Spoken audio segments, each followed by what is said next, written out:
Counsel, the problem we're having right now is that you're sort of putting preemption on its head.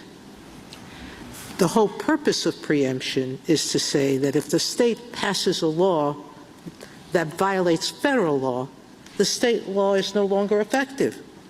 So there is no state licensing law that would permit the state to say, don't treat diabetics with insulin. Treat them only with pills, metformin. And a doctor looks at a juvenile diabetic and says, without insulin, they're going to get seriously ill. And the likelihood, and I don't know what that means under Idaho law, we'll get to that shortly, because, I don't know, we believe this is a better treatment. Yeah. Federal law would say, you can't do that. Medically accepted, objective medically accepted standards of care require the treatment of diabetics with insulin. The medically accepted obligation of doctors when they have women with certain conditions that may not result in death, but more than likely will result in very serious medical conditions, including blindness for some, for others the loss of organs, for some chronic blood strokes.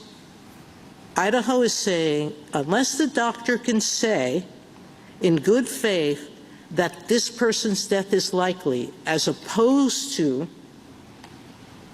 serious illness, they can't perform the abortion.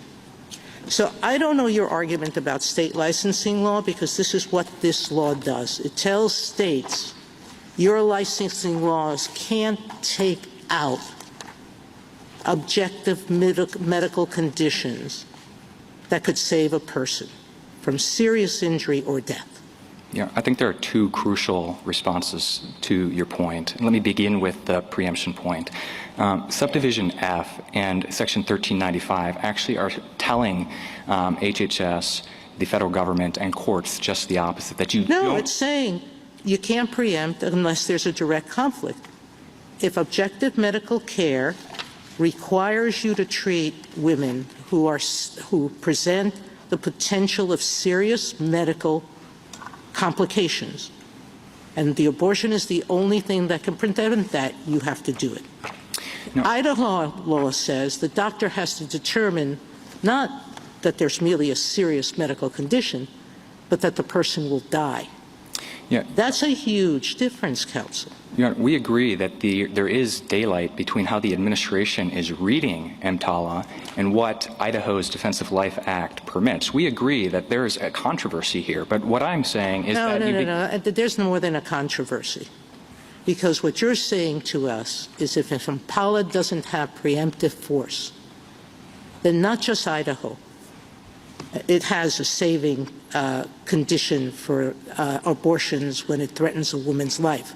But what you're saying is that no state in the nation, and there are some right now, that don't even have that as an exception to their anti-abortion laws. What you are saying is that there is no federal law on the book that prohibits any state from saying, even if a woman will die, you can't perform an abortion.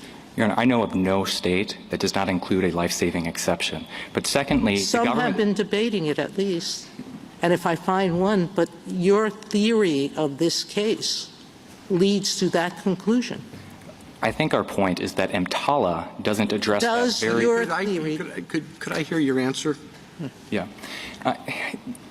In the administration's reliance on a standard like best clinical evidence or some national norm, I think that's very fraught, because what it really is saying is the text itself doesn't address what stabilizing treatment is required. You go outside the text to professional standards that are floating out there that might change day to day, and that really boils down to a question between a conflict between what the ACOG says and what Idaho law says, and that's not— Thank you, Counsel.